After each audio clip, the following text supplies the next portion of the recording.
All right, good morning. Happy Friday. Welcome to another episode of Hardline Health and Fitness, the Hardcast podcast. On behalf of Dr. Trent Kerr, I'm Brian Baker. Welcome to this episode. We are just cruising right along. Yeah, I tell you, today we talked about it right before we got on here, episode 5. Episode Cinco. 5. Yeah. And episode this is, Cinco for those that don't speak English. No, I love it. And this is going to be a great episode today. I'm excited for this episode. Yeah. Known our guest speaker, since he was in 8th grade. So there you go. Man, there you go. Catch up with this guy, see what he's up to. We're going to catch up with Rolando Celis, Wiggins alum. Wiggins athlete. I think he was he was a phenomenal baseball player, went on to play in college. We're going to catch up with him. And then at the end, we're going to roll out our first ever Hardline Challenge workout of the week. An HCW2. Doesn't really roll off the tongue. But anyway, we're going to roll out our first ever Hardline Weekly Challenge. It's going to be a workout that's not in our programming at all. We're going to roll it out and just have people throw down. I'm so excited about that too, Brian. When we talked about this earlier of doing this, my mind went in 1,000 different directions. Sure. Okay, just something that we're throwing out to our clients but no, I love it. Just a challenge that everybody can do. Right. Not everybody can do, but we're going to test you and see where you're at. Right. And you'll know, and then might see it later on and know and be able to see if you've gained right. and where you're at. So yeah, really so we're going to have our that. weekly challenges, and then you're kind of alluding to the trophy case. Yeah. Yeah, and we'll explain that at the end too. So Hardline Weekly Challenge WOD, we'll see if Rolando wants to throw down on it, because this is going to be open for everybody. Anybody. And then next week, we're going to give our winners. But that's going to be at the end of this program. Now we're on to episode 5, Rolando Celis. He's joining us. He's streaming in from wherever he is in the world. We're going to catch up with him. Rolando, can you hear us? I can hear you. How are we doing? We can hear you. This is awesome. Yeah. Rolando, I'm used to calling you Rolo. We cool with that? Yeah, Rolo's perfect. That's what everyone still calls me. So. And I think that's what everybody here knows you as, is Rolo. Have known you for quite a while. Have known your family, your sisters. It's a good group of great people. Family. Yeah, great family here, and the lineage that's come down. He's got his cousins playing here now. Cousin Omar is tearing it up, football, basketball, track, and his sister's doing the same thing. So love the family. Very cool. Love what they've brought to the district. So Rolo, again, I'm Brian. This is Dr. Trent Kerr. We're doing the Hardcast podcast. This is episode 5. You are the first alumni on, so welcome. Yes. You're breaking ground. ceilings here. Yeah, man. Congrats. Yes, big deal. So Rolo, remind us, what year did you graduate from Wiggins? So I graduated in 2010. So that 2009 to 2010 year. Gotcha. It was a good time. It's one of our biggest classes, I think, in Wiggins, until I know there's a lot of development now happening over there, but you would have called a 52-person class pretty big back. That's still, I think we're sitting 56, 58 with this year's senior class. Now they get bigger after that, but it's still, you guys were kind of that first class, that kind of brought that in of over 50, and you guys played like you had that many kids in your class too. You guys were great athletes. Went to state in every sport that year that you participated in. Yep. And I believe that in the track went to state too that year. Yeah, they kind of started a trend there of successful sports teams. Yeah. Right. Because and that's awesome. And I think that was the first year we went in football in quite a few years, since like 99. And it was the first year we went in basketball since I think 92, 94, something back in there. So it was a little bit of a drought on the hard court there. There was. Yeah, a little bit. 13-year drought, but Rolando and crew, man, they made sure that they took care of business. And awesome. It was great being part of that and being part of Rolando's maturation into who he is today. So that's pretty fun. And Rolo, as I think back to you, I think baseball, right? I think baseball. That's what you went on to play after high school, right? So kind of run us through what led you to where you played college baseball, how successful that was, and where it took you from there. Yeah, no, definitely. Honestly, is pretty crazy as far as how it ended up happening. You guys probably know Chris Panabaker in the community, right? So Chris had been working with our team that senior year, and basically what ended up happening is we were going through graduation. Honestly, it had been about a week into the summer. As far as like the whole baseball thing had happened, is he literally picked me up one morning and drove me about 7 hours to Crete, Nebraska, and had me try out for the coach. And then the next day, the coach gave me basically a full ride scholarship to go to the school. And honestly, it was kind of somebody else fighting for you, right? It's like who you know and who wants to do things for you. And I think that was definitely a big thing growing up in Wiggins. Obviously, I remember even Coach Kerr at one point, my 8th grade year or going into my high school year, I was choosing between wrestling and basketball. And he knocked on my door and was like, "Hey, I heard you might not be basketball next year." Of course he did. Let me stop you there. Of course he knocked on your door. Between wrestling and basketball with Kerr, he's going to knock on some doors and get some people to play basketball. I can tell you that. Rolando, in my life though, so we got to talk about this though, because I know before that happened, I mean, I got him decked out, right? I got him the polo. We got him a jacket. We had him everything ready to go. Oh, for the team. Yeah, this wasn't illegal recruiting right here at all. No. This is just, he was going to be my manager, him and Junior. Oh, so I went and I hooked them up with this gear, and I'm like, yep, need you as part of the manager, need you part of the team, need you at practices, need you doing this. And I mean, what's an eighth grader going to say? You know, right. He's just like, this pretty sweet gear. Yeah, I'll do it. And so I had that hook. In college, that's called tampering. Yeah, I think that's illegal. But in high school, I guess it's anything cool. goes today. Yeah. Sorry to cut you off, Rolo. I have a tendency to do that. I talk a lot. Back to you. So, Panabaker took you down to Crete, Nebraska to sign with Doane, correct? Yep. And Trent, I don't know if you've looked at tuition prices to Doane. Oh, but that is a freaking huge scholarship, my friend. It is, yeah, because I think you're looking at about $27,000. Well, so I played in the same conference, at Midland, and long before Rolando. Look at this! I played college basketball. Gotcha. But yeah, I think back then it was like $27,000. So I don't know what it would have been. I think 15 years later. I think it's a lot of cash. Yeah, but so awesome. Doane full ride scholarship. Are you pitching there? Yeah, so I actually show up and they have me as a dual position guy to start out with. So I'm pitching. They have me a little bit at center field and then a little bit at shortstop. At that point, our shortstop was a junior.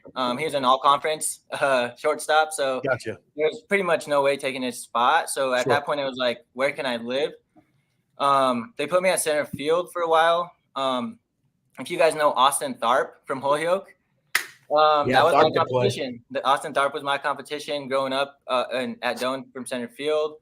I ended up sitting pretty good doing pretty well with my pitching during that fall ball league. So at that point, my coach was like, "Hey, we want you to make a decision. Do you want to pitch or do you want to be a position player? Because you got to kind of focus on one once you get to college." Sure. I was at that point doing pretty well with my pitching. I was sitting in those 90s, stuff like that. So I chose pitching. And then honestly, from there, it kind of was nice. You got to focus on one thing.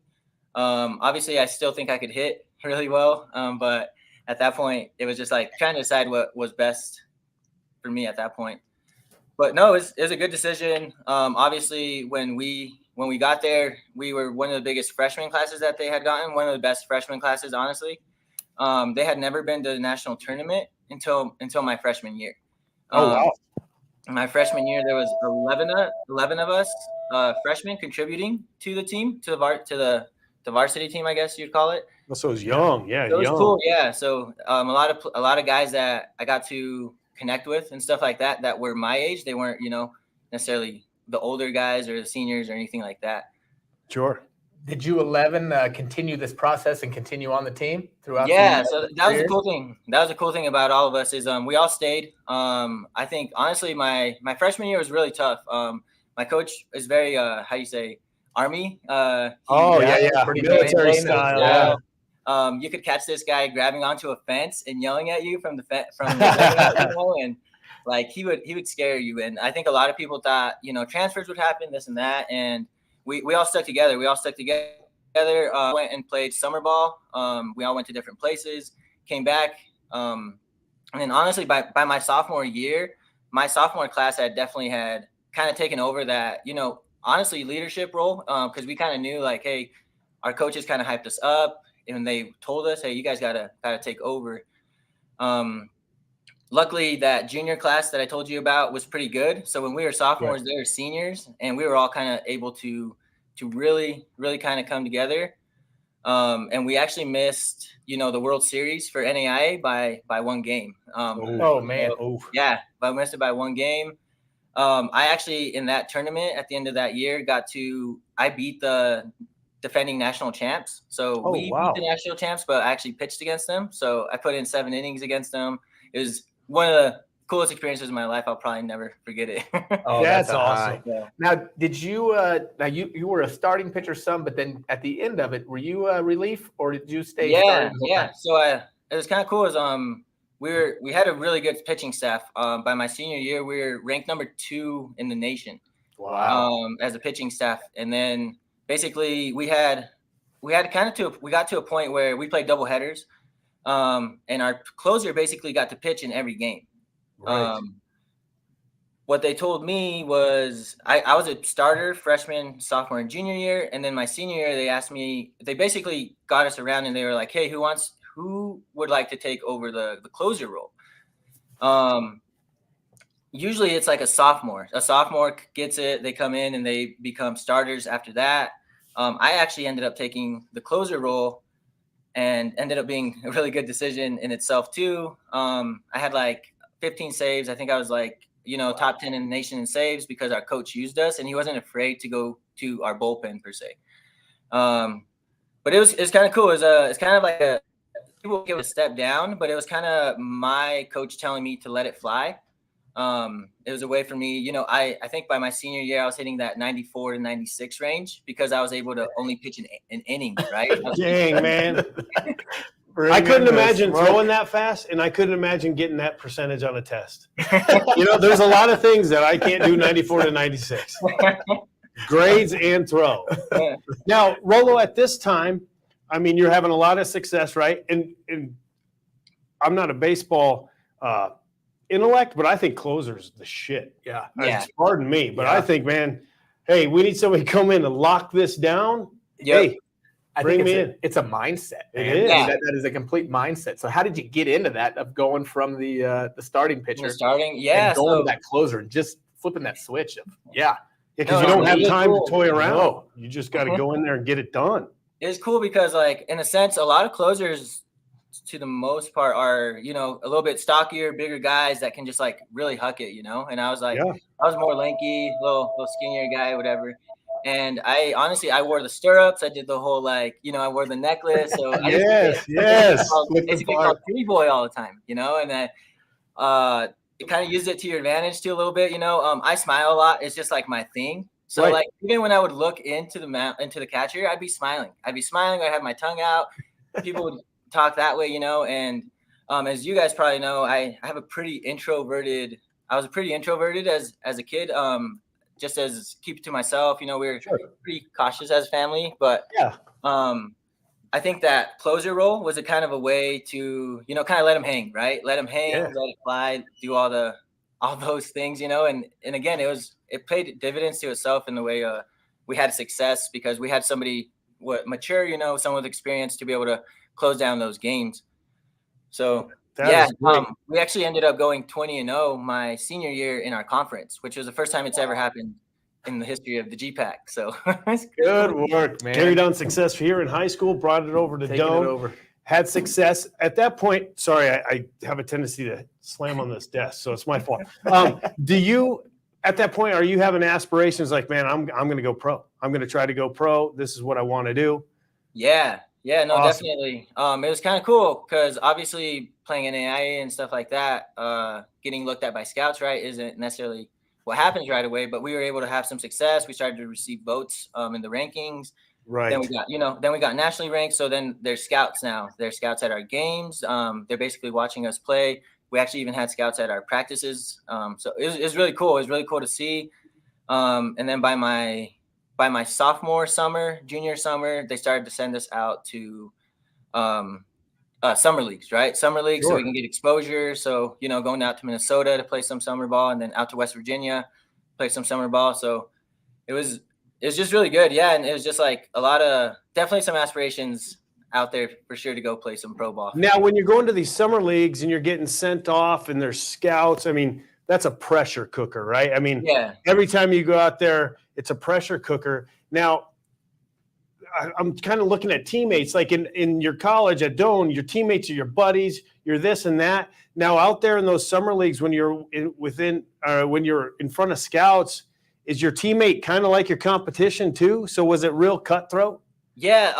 Honestly, you obviously create camaraderie with the guys and stuff like that. There's definitely some guys who were like isolated in the sense that they're like, I'm just here to get my work in, a lot of them, honestly, on the 2 teams that I played with, it was kind of cool. A lot of them got drafted while we were during the summer. We were there. Oh, wow. Because the summer draft happens, and you could it's crazy. They're in the locker room and they're all just checking their phones, and some of them would be getting phone calls, and you're like, oh man, like, can you imagine getting a phone call like that? And, and it was just really cool.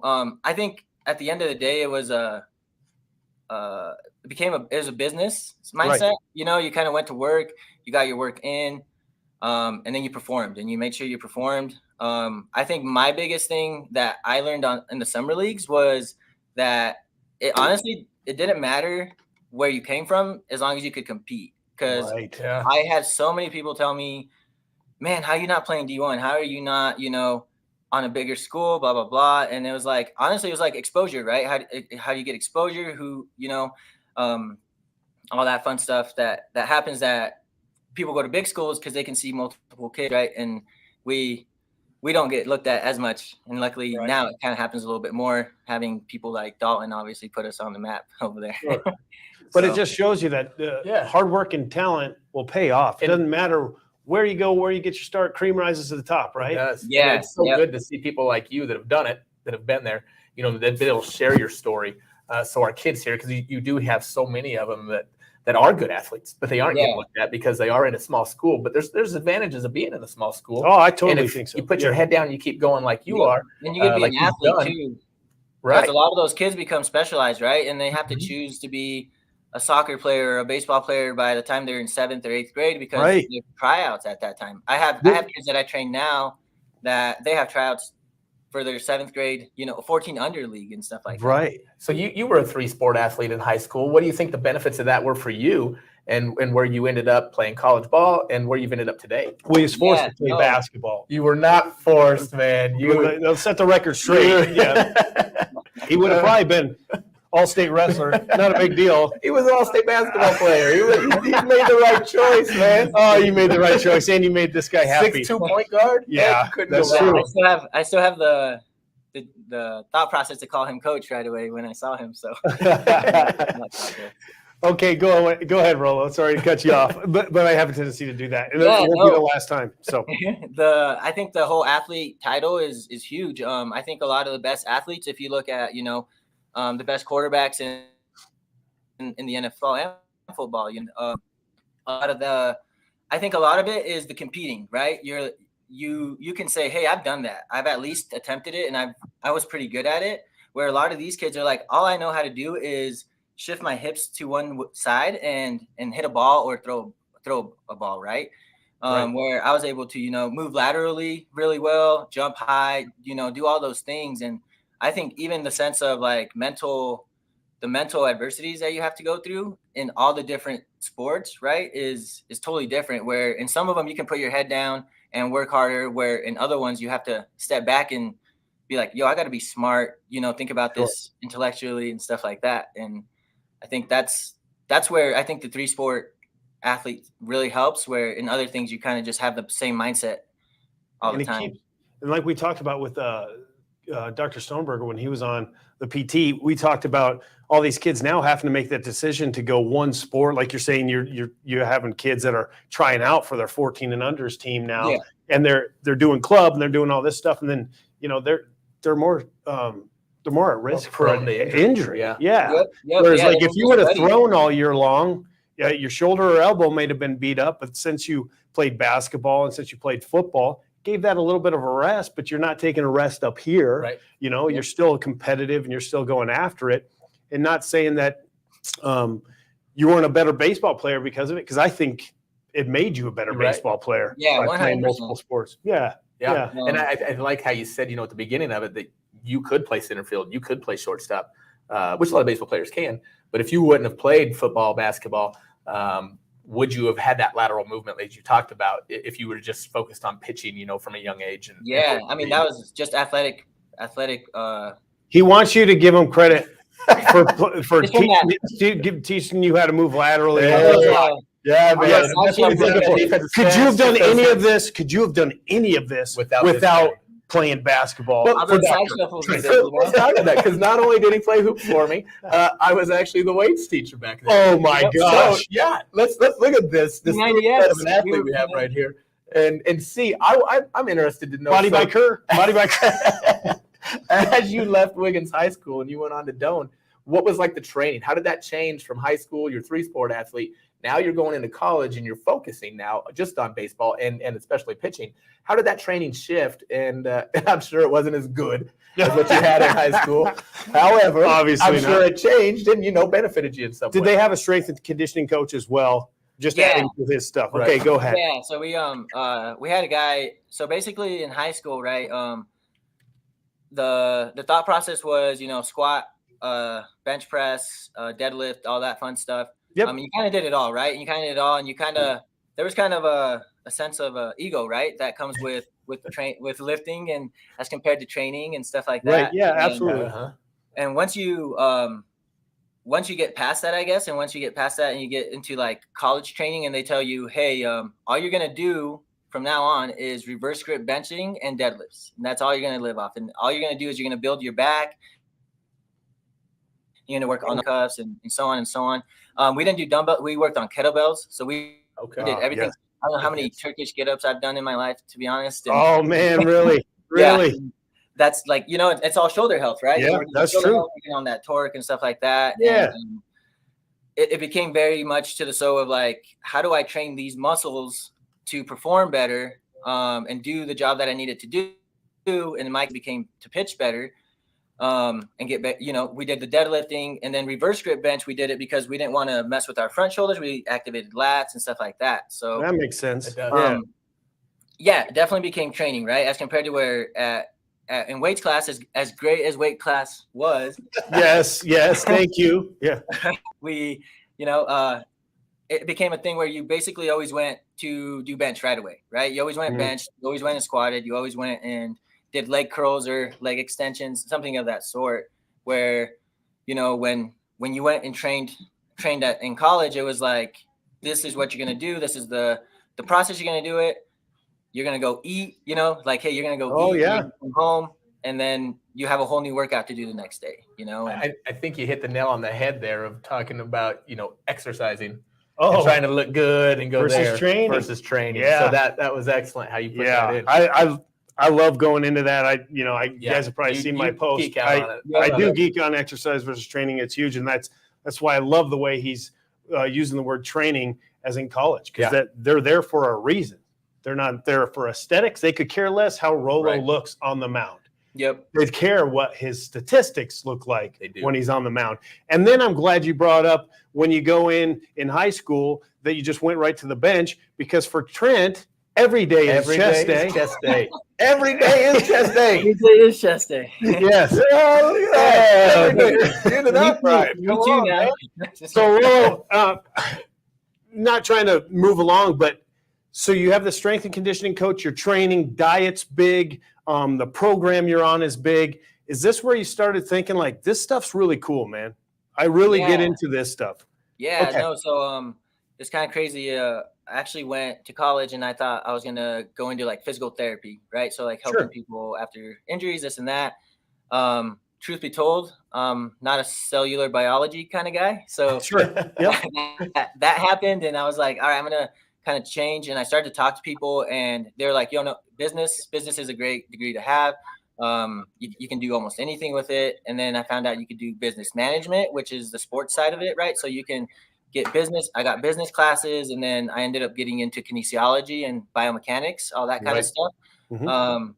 So then it became a nice little mixture of the two things, right? Learning how to work in the business world, but then also obviously following that passion of like, I mean, I had a realization too of like, hey, if I don't go play pro, like I want to be around athletes. I want to be around other people in this kind of field. Right.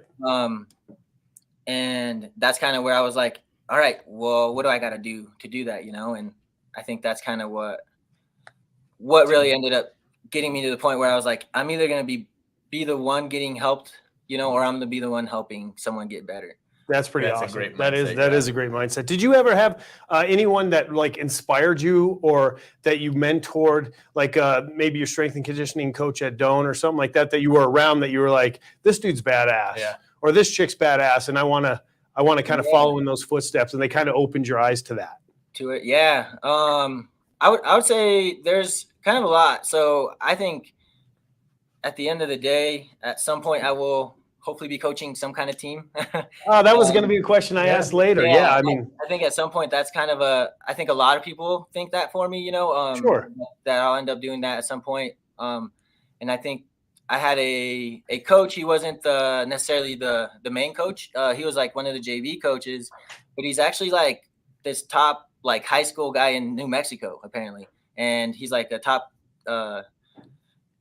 coach down there. And he was kind of like, he was always hyping me up, you know, to a certain degree, and kind of telling me like, hey, you're doing fine. Like you're doing fine. And you know, where like the other coaches just kind of expected you to go about your business and this and that. Sure. And he was just kind of always in the back of my ear. And I think that kind of helped me kind of persevere when there was times where my coach was like, you know, you don't deserve to be here and things like that. And it's kind of hard, right? It's kind of hard, but like there's always that person that kind of is like, hey, keep your head up. You got this. Keep going. And the person that's in your corner a little bit. There, always there to build you up when someone's trying to break you down. And I had that a lot in Wiggins too, you know? So like, I think it was nice to get that in college, where I think a lot of, obviously being from Wiggins and my backstory, I guess, and stuff like that, being in Nebraska was really crazy for me. So sure. Yeah, absolutely. And they all want you to be Cornhuskers fans. Yeah. I got my CU jersey now. There you go. Hey, did you so now you're talking about possibly coaching a sports team. So where does that take you to today? What are you doing right now? And you talked about training athletes that are, you know, training for baseball and other sports. Yeah, so it's kind of cool. I actually train here in I train in Centennial, so I'm actually in that Dove Valley area. We're probably a block away from where the Broncos practice. Okay. So that's like, so that's like Cherry Right Creek, there. all that area, right? So all those kids. There's a couple of teams as well. One of the dads, I train his son, and he's the coach of one of the teams. So at this point, it's kind of like making time to go do all that stuff. Sure. So with my personal training business and stuff like that, I'm the only one who kind of does it right now. So I do all the in-person training, all the online training, the marketing, selling, so on and so on. And I think at some point we'll be able to scale and be able to get, you know, other people to do that. And then I would have time to be able to pursue a coaching career and stuff like that. But there's definitely options. A lot of the kids here would probably, I know a lot of parents that would probably allow me to get in on their teams. So what's the name of your business? Let's just get it out there if people want to find you. So it's Rain Fitness and Performance, REIGN. That's right. Performance. Basically, honestly, it has a lot to do with my name. It has an R in it, right? After that, it kind of just finding something that goes with it and something that you can kind of brand and so on. I think it's catchy, man. I think it's catchy. I think the logo's cool. Me too. I dig everything about it. And so you have people just contacting you online and saying, hey, man, I'm interested in starting this. Do you have just athletes, or do you also do everyday Joes? Yeah, no. So it's honestly, I would say the higher percentage is general population for sure. Good. Okay. So a lot of former athletes, right? Those post high school, college people that are now moms and dads, stuff like that want to stay in shape. And we're all athletes, so we kind of like being told what to do to a certain degree, right? Absolutely, we like structure and we like things to be done that way. So I'm able to provide that for a lot of them. A lot of them were great athletes themselves. A lot of swimmers, surprisingly. Just obviously being from Wiggins, I'm not around that. But not a lot of water. Not a lot of water. Not a lot of water. The tank's about it, right? But there were like 2 pools in the county. Yeah. And they dry up. Yeah. I don't know how people swim out here. Yeah, exactly. The lake rivers and stuff. Every once in a while, that great, it's the 1,000-year storm or 100-year storm, whatever it is. So with your younger athletes that you train, are they specifically baseball, or are you doing weightlifting and mechanics, or are you doing a whole variety of things? Yeah, no. So we actually end up doing a lot of it is sports performance. So like we said, we want athletes, and that's kind of what I drive to the parents. A lot of them are like, oh, I just want him to be a better pitcher, this and that. We kind of allow them to get that feeling that that's what's going to happen, because it is what's going to happen, to be honest. But at the end of the day, we're just trying to set that foundation for strength training, all the lateral speed and agility, quickness type things, stuff like that. And then a lot of it is sport specific. So I can almost anything to a certain degree be like, hey, you're going to be doing this when you play. Like imagine this movement when you're running the ball, to the side, or when you're pitching. Obviously, everything through the hips happens, So it's very easy to relate it back to the sport. And at that point, it's just kind of letting the parents know, or whoever, that, hey, he is going to get better at what you want him to get better at. And right. That's cool. And then they just get in. And so just showing good movement, how to do this. Yeah. So a lot of functional training. A lot of it is foundational in the sense of like, your deadlifts, your squats, your stuff like that. That stuff like where a lot of us are clumsy or our knees are buckling, stuff like that. Oh, yeah. You can help those 13, 14-year-old kids. I was that guy. Yeah. Oh, man. We talked about this earlier this week. Oh, yeah. Knock knees. They come in a little bit. But you were so coachable. And I think that's a great thing about you. And you can see that you've made a career out of it. But you were so coachable. You worked on it and you didn't give up. I think a lot of kids, we get in the weight room and their ego, as you said, they kind of gets in their head a little bit. Oh, I got to throw 225 on my deadlift right away and just get it going. No matter what it looks like, right? Yeah. But you were smart. We took the weight off. We ended up getting your knees over your toes. We tracked everything right. And look at the guy today. So, so just that step by step. Well, and I kind of want to touch back on when we were talking earlier.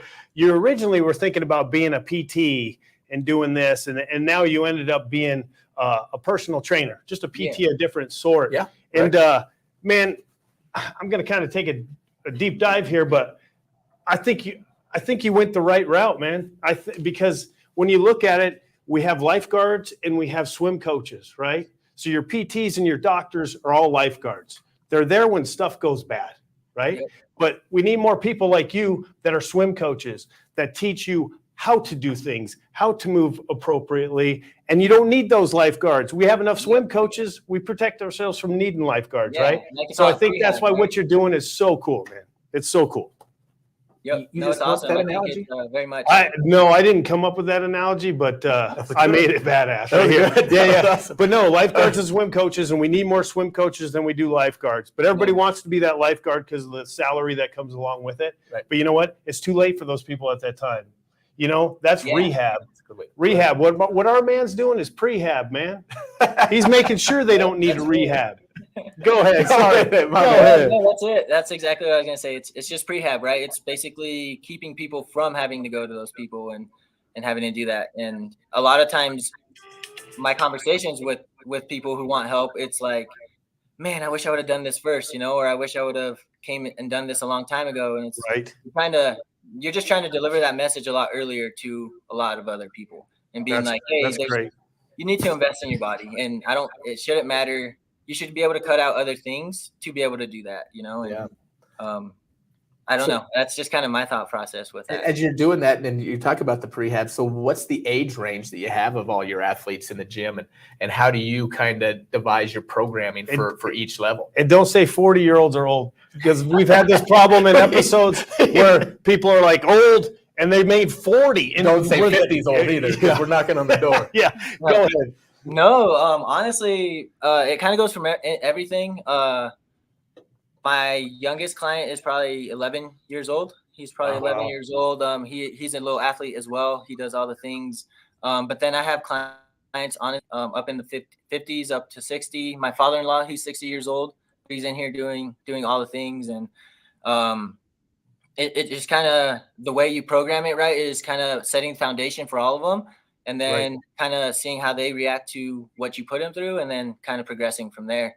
Some people you obviously you're able to progress more, and some people are going to do the same workout the next week, and that's just kind of how it is. When we look at your programming, and you talked about functional fitness, and obviously that's the world I come from, right? We had a CrossFit gym for years. Yep. I believe in the CrossFit methodology. Some people do and some people don't. When you're looking at your programming for certain individuals, is it you look at it more as like a strength kind of thing? Or are you doing workouts like functional fitness plus strength? How does it work for you? Yeah. So even with the sense of, I definitely got a culture shock because I worked at if you guys know what Vasa Fitness is, I don't know. Oh, yeah. Mm-hmm. Yeah. So I worked at one of those. Just really quick is I probably was like the only Hispanic trainer in the Lakewood area. So I at one point had about 200 clients. Oh, geez. And it was just like doing like 8-person groups, and like doing all that stuff. And I think they really stress functional training. They stress functional training because you could do so many things with it. You could have multiple people doing it. Right. And I definitely bought in. I got really strong, and I loved it. I wasn't getting hurt, all the things that you would want out of functional training. Right. Definitely with coming and starting my own business and then like being around the other trainers, a lot of them had bodybuilding backgrounds. Sure. So a lot of them had done shows. A lot of them have done, the macro and nutrition planning for people and stuff like that, and have gone through it themselves. Right. Where I was just like, I'm just an athlete. I'm really strong. I don't, go that crazy with all that stuff. But now seeing what they do and then seeing what I have done and kind of mixing it together has proven dividends in itself, and like how much it helps. That's great. Moving well, but then also being strong are two things, right? And right. I like to have it all in one. So like the way I program, to be honest, is you'll get like a power section. You'll do ladders, wall ball drills, stuff like that. And then usually like day one is a squat and push day, and you'll squat the first round and then push the third round, so on and so on. Gotcha. So I kind of try to keep it so it's you're getting kind of a little bit of everything. Very cool. That is great. How many days per week you say your clients come to you? So I don't let them come minimum of 2 days. So I don't think you can accomplish too much in one day, unless they're doing the stuff at home, and that could be, we can discuss that later, but I don't think most people would. So I think 2 days. I say, hey, 2 days minimum. And then a lot of times they have homework to do. So I have like on demand like yoga sessions on my that's cool. an app and stuff like that. Yeah. So like you have me stretching with you and stuff like that. And dude, I need that. Yeah, me too. It's being 45. I wish I was 45 for a little bit. Yes. Yeah. So yeah, they get the whole thing, right? You're trying to get that mobility is strength in itself, right? Mobility and flexibility are strength in themselves. If you can't squat, all the way down, then how are you going to put weight on you and do it without weight? This guy used to make me squat all the way down. It sounded weird, but put out the med ball behind me because I couldn't squat. I'm like, I am squatting. Going to a 45-degree angle. I want to make sure when you're 80, you can get yourself up off the toilet. And now I'm good all day, raising and lowering. So, Rolo, are you dealing with primarily one-on-ones, or are you doing any group classes? I do both. So I do one-on-one classes. I do group classes with about 4 people in the group class. I think that gives me the best advantage with the equipment. A great ratio. And stuff like that. Yeah. And people get to create a community within it. And then I hold a boot camp every Saturday. And that kind of allows a lot of people to bring in friends that have been asking about the, the training and what they've been doing and so on. So I've gotten to the point where my clientele has come through a lot of referrals now. So a lot of the people inviting other people are going to stay longer because it's like, hey, my best friend is joining me, and it's just really good. It's been really helpful. And again, the community has been really good. Where do you do these boot camps at? So we have like a weight training area, and then we have a turf. So we have probably like a 4-yard 4 or 5 yard across turf with like about 15 to 20 yards long ways. Yeah. And you kind of just set up a bunch of stations and you kind of have them go in a group and, and you run it like a hit class or a circuit class and you have timed and stuff like that. So that way no one's like crossing or anything like that. But we've had up to like 12 people in a class before and ran it smoothly. And okay, nice. What's the name of the gym? It's called 212 Performance Gym. Okay. And it's in Centennial, Colorado. So when are we looking at the Rain Performance Gym? Oh, that's funny you saying that. Rolo gym. Yeah, I like it. No, yeah. I had plans when I started my business. Kind of like a 5-year plan, right? I'm in the start of my year 3, so I think that's definitely in the works. I think we're thinking about like where the best demographic is, where a lot of our clients actually live. Sure. I think we might have like an angel investor per se, so that would be huge and stuff like that. So that would be, it's definitely a thought process. The relationship I've created here with the owners, they're friends. So they're friends of mine, their family. So I've even in my head thought of franchising and just taking the name of their gym and just kind of starting to create starting to take over the Colorado, Denver area, with our 212 Performance Gym type thing. That's awesome. So I want to change just a little bit and go your headspace of how did you take that jump of going from Vasa Fitness to I'm just going to do this on my own. I know what I'm doing. I'm ready. I want to take it out there, my message to the world instead of somebody else's. Yeah, no, definitely. So it's kind of crazy. What honestly set it off was so I was the #1 trainer at Vasa. I had a bunch of clients. Honestly, was not thinking about leaving at all. And then what ended up happening was the COVID thing, right? So the COVID thing happened. They're like, hey, we're gonna furlough you. It'll be about 2 weeks, and then you guys can come back. And then it obviously prolonged and so on and so on. That curve. 2 weeks, flatten that curve. Yeah. They flattened that curve like 2 weeks later. We all heard that. Yep. But so then that happened, and we got like another phone call. Basically, they were like, hey, you guys are going to get one more paycheck. After that, whatever you guys want to do, you can do, so on and so on. I ended up going and getting a construction job because I wasn't going to take unemployment. I went and got a construction job. At the time, my sister-in-law, my wife's sister, was actually training with the owner that's here. And he actually ended up giving a bunch of trainers that had lost their jobs, whether it was 24-hour fitness or Vasa, a place to come train. So I started to like ask clients to come there, so on, and everything started to kind of come together. And then he actually hooked me up with his accountant who helped me create a business and, get all that kind of stuff set up. And it was just kind of, you don't think it's going to happen. And all of a sudden, like, again, people fighting for you, right? If my sister or in-law wasn't telling, him that I was a really good trainer and that I should come meet him, it would have never happened. I would have stayed at the construction job until Vasa opened up again, and I would be a corporate trainer still, Yeah, right. Yeah. And honestly, I know she's listening, so my wife was a big push, to be honest. She definitely That's great. Thank you. Got to give that shout out. Yeah, got to give that shout out because it was definitely one of those pros and cons type things, right? Like you don't know what you have until you get out of your comfort zone and stuff like that. And I was very comfortable, super, super comfortable. And I think this has helped me, beyond grow myself. It's going to allow me to have time with my family when that time comes, when they get in athletics and stuff like that. I have 2 girls, obviously, a 5-year-old and a 6-month-old now. So congratulations. You're going to get real busy here pretty quick, buddy. Yeah.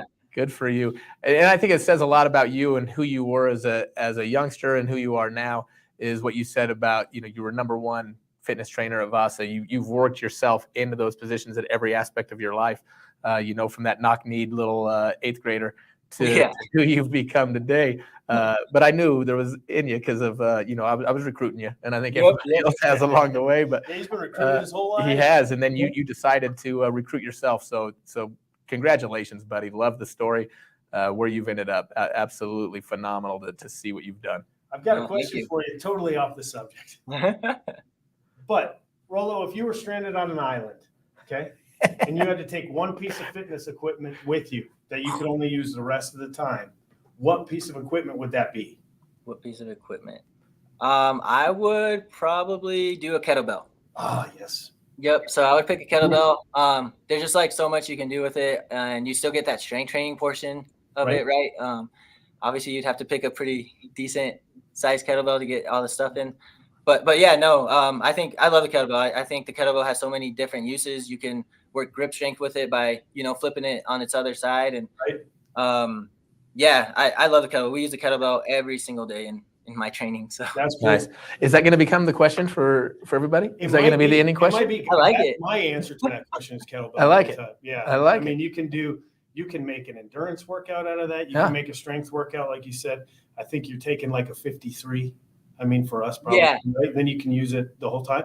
I got another question. Ready? Let's get it. Rolo, if you had to fight one horse-sized duck or 100 duck-sized horses, what would you choose? Easy.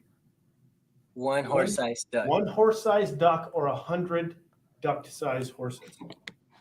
I think I would do the one horse-sized duck.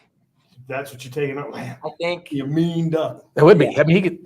Yeah. With his beak, I he don't can get think down there's on a you. right He answer can get to that down on you. question. But those horses are going to be nipping at you I think all that's over the place. that's Have a like a fear of like a lot of things crawling on me per se, Yeah. where like I wouldn't want that, yeah, and that could be I'd rather just take on that like one big old bear looking thing, and see what happens. Oh, shoot.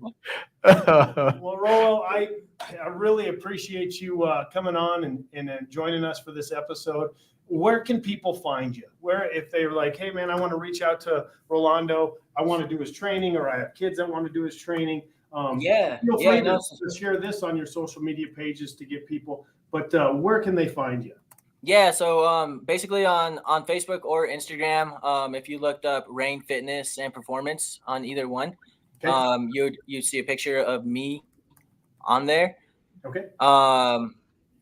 Those are basically the two main ways. There's a really application process on the Instagram page, and after that it's really easy to keep in contact, I guess. But yeah, those are my social media pages, and super easy. Well, we appreciate you coming on. We'd love to Fun. have you Yeah, on again. we We'd do love it to have again. you on again, especially when we're talking programming, talking ways to strength train. We'd love to bring you back on if you're open to that. I would love it. When you open up that new gym, we'll come Yeah. visit. We'll do the podcast from your place. Yeah, we'll do That it would be so live. cool. That would be so cool. Yeah.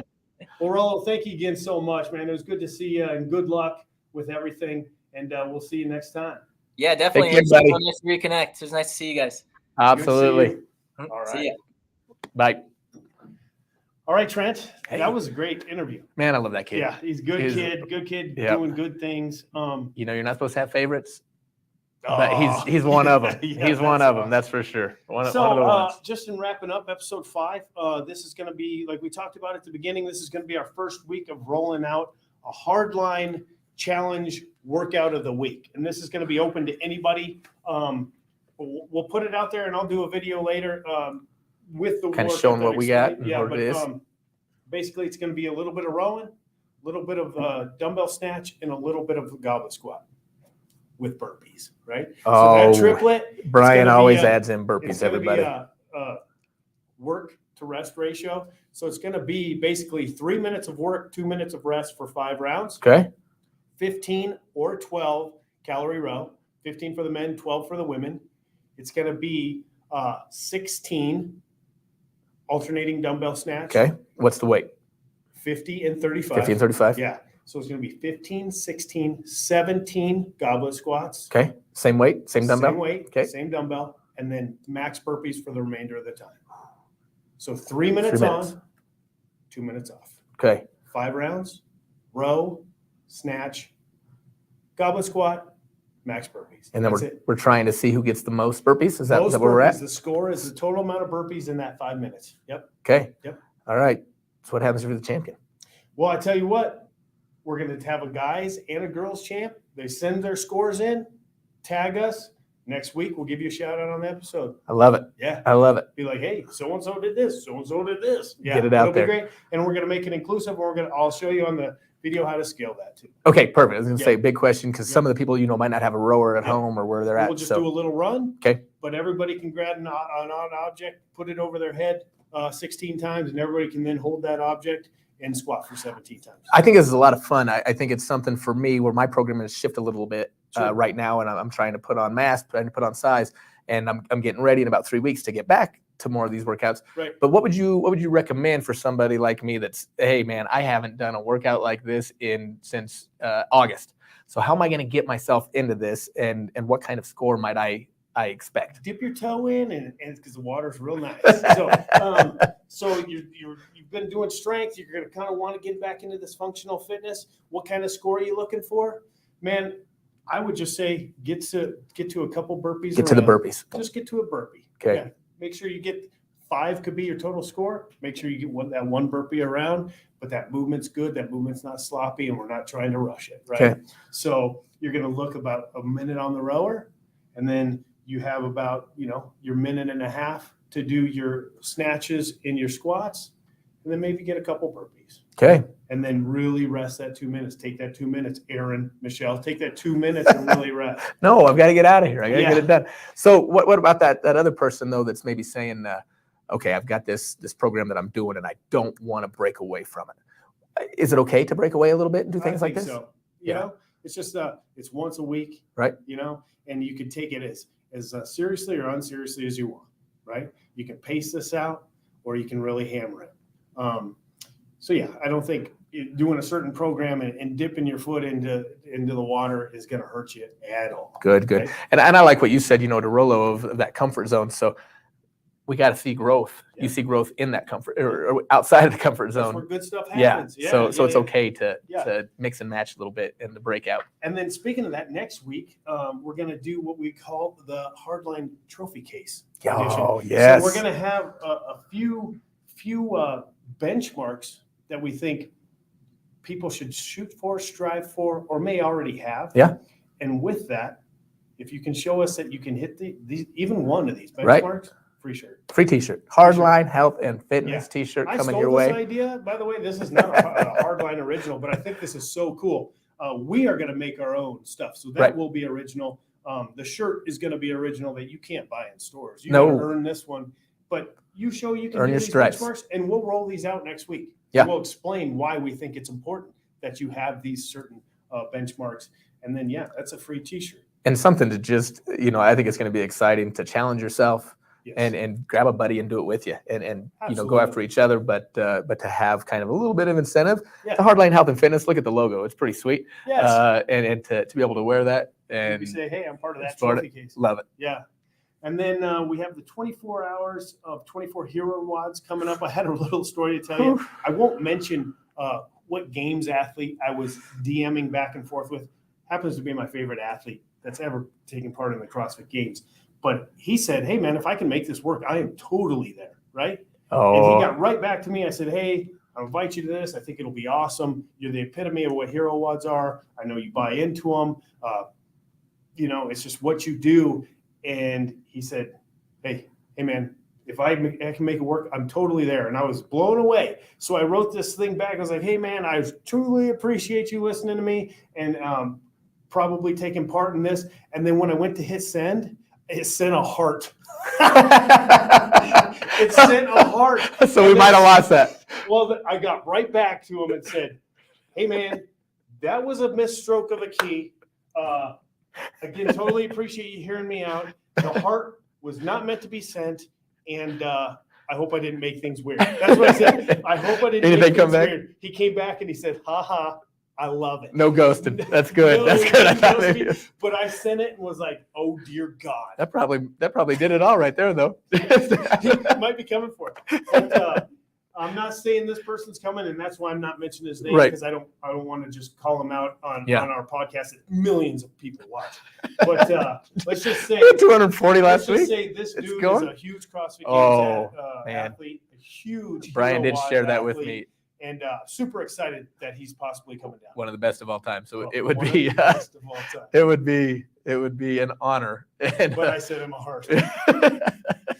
Anyway, guys, on behalf of Trent Kerr, on behalf of myself, thank you for watching episode 5. Episode 6, the Hardline Trophy case coming at you next week. Yeah. Awesome. Did it. Love it. Good All job, right. buddy. See you guys next Appreciate week. you. Appreciate it. Bye-bye.